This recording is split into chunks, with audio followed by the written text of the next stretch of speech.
Like them or loathe them, you can't help but realise that Filippo Loreti are a popular watch brand.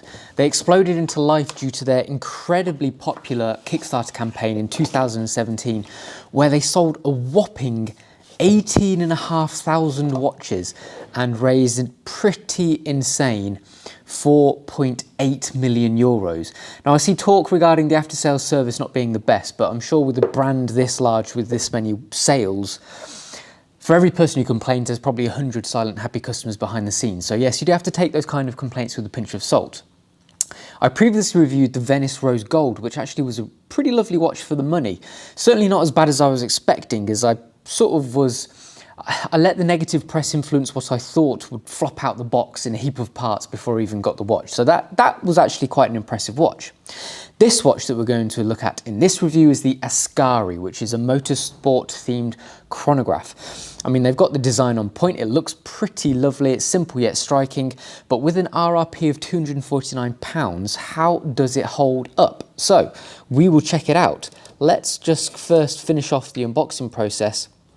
So we have this little inside section with a little polishing cloth.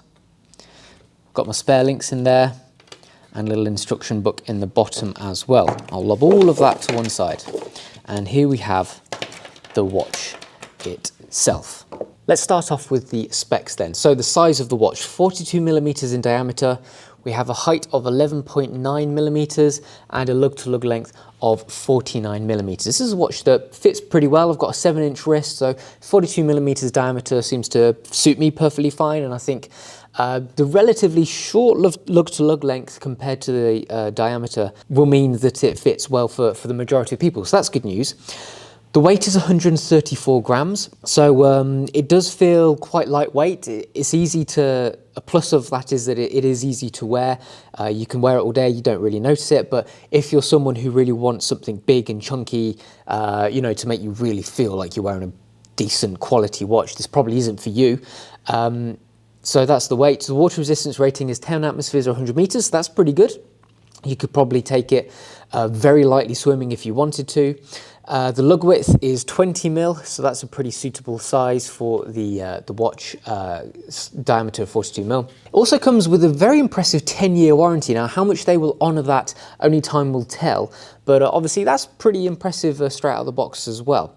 Now, the movement is stated as the Seiko VD54. Now, that's actually incorrect, because with that movement, it has the chronograph's running seconds hand as a subdial at 6, whereas this one, obviously, we don't have a subdial at 6, but we have a chronograph running seconds hand as the big seconds hand.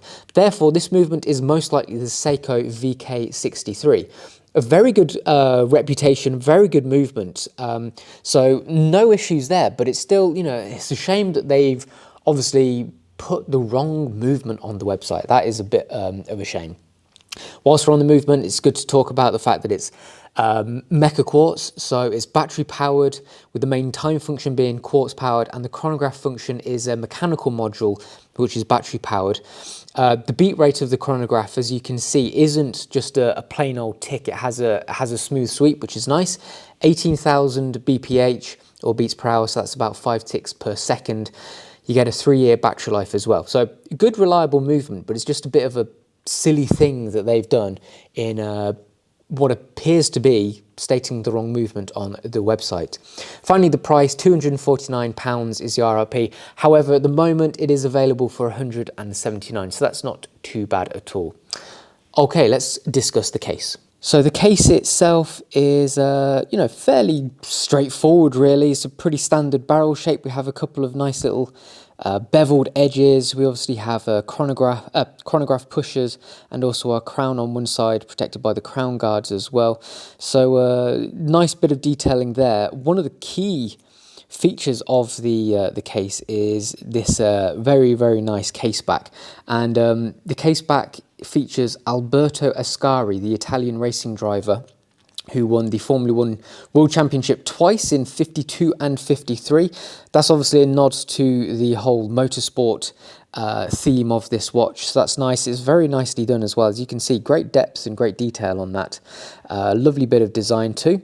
The bezel, moving on to the bezel then. So interestingly, the insert they've opted for is a 12-hour dual time zone marking bezel insert.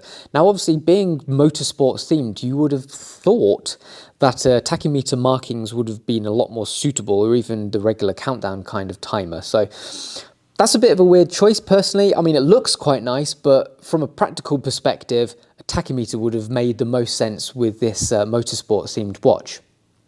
I'm not sure how many clicks it is. I've tried to count. It's around the 90 mark, which is a bit of a weird number. You know, usually it's 120 or 60.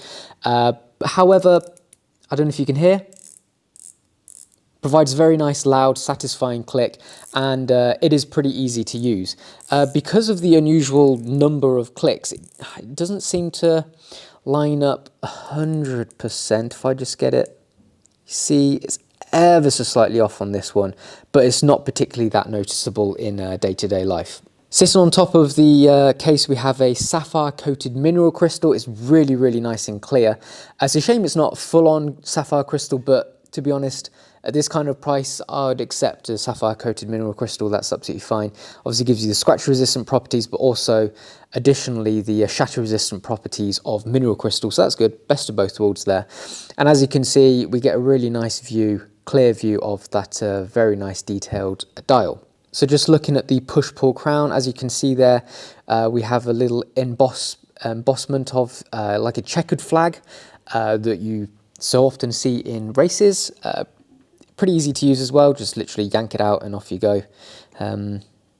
So nice bit of detailing on that. The pushers are easy to use as well. Maybe a little bit on the small side visually, but that's just a personal preference. But apart from that, yeah, the case is pretty good. So moving on to the dial then, you can see straight away this beautiful textured finish to it.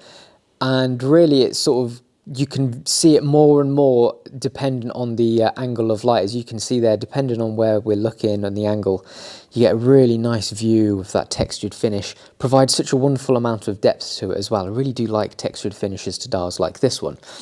The bicompact dial configuration is a winner in my eyes as well. We have the 60-minute chrono counter on the left-hand side, 24-hour indicator on the right-hand side. Subdials have a subtle concentric circular pattern engraved to it as well, to the backdrop. So again, really nice bit of texture to them. So very nice texture from top to bottom on the dial. Plenty of depth. The printwork on the dial as well, very delicate, fine, neatly done. We have the Filippo Loreti Ascari at the top. Chronograph at the bottom with the water resistance rating. Considering it's printed directly on top of the textured finish, very nice and neat, which is good to see as well. Quite classy sizing as well. You know, the design is pretty good on this. We have pretty simple pencil hands as well, with loomed channels. They're pitched, polished as well. The loom on them is pretty average, to be honest. I'll show you a loom shot now. So it's nothing to really shout home about. For a watch costing this much, to be honest, you would never expect too good loom. But the design of the hands, the main hands and also the subdial hands, simple and to the point really. So they do a good job. Legibility is pretty decent as well, and obviously they pick up the light nicely, as you can see there, depending on the angle. Lots of little flashes of light, which is nice. On top of that, the hour markers, they're applied, they're pitched, polished as well with a loom channel, just like the main hands. They have a little subtle angled tip as well. Nice design, and they pick up the light well. So moving on to the bracelet then. Now, when you're just throwing it around, it does feel a little bit flimsy. But when you look at it in closer detail, it is actually very well made. But so that flimsiness is probably just due to these quite small, short, dumpy links. But that's a good thing, because if you consider the 2 micro adjustment points on our buckle, we actually can get a really, really great fit on this watch. I mean, I've managed to get a perfect fit by taking out a number of links because they're so small, you know. You can get a really close fit to your wrist. We have a polished central link. Again, that's pretty eye-catching because it's polished, it catches the light really well. Reflects the light depending on the angle as well, as you can see. We have a plethora of, a nice array of reflections there. And another really cool thing as well on this watch is the fact that it has quick release pins on the bracelet. That's something that you don't see very often at all on bracelets, and if you do see them, then it's most likely on a more expensive watch. So that is actually a very impressive thing for a watch with an RRP of 250 quid, so that's pretty good. Solid end links too, and fits really nice and neatly between the lugs. As you can see there, no wiggle or no gap or anything like that, so quite decent machining, close tolerances there. Just moving on to the buckle.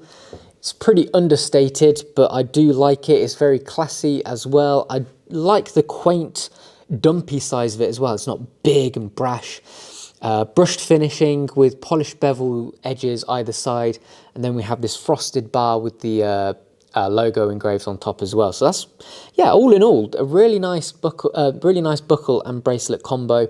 I think it suits the watch itself really well and it looks great. So let's bash on the macro lens and have a look at it in closer detail. Right then, starting off with the dial then, so straight away you can see that really lovely texture to it. Looking at these sub dials as well, you can see we have very, very gentle, cheeky concentric circular pattern to them as well. Really nice close attention to detail from top to bottom. You can see how fine and delicate the print work is as well, as I mentioned previously. And the hands, if I can just get a bit of reflection on them, you can see they're pitched and really pretty well finished. Same goes for these hour markers too. So good build quality, really nice design work as well. You know, they've hit the nail on the head with this sporty kind of motorsport classy theme. Moving on to the case then, so starting off with the bezel. Here's our bezel insert, pretty plain, nothing too crazy exciting, and our grip, similar affair, just a pretty standard coin edge grip.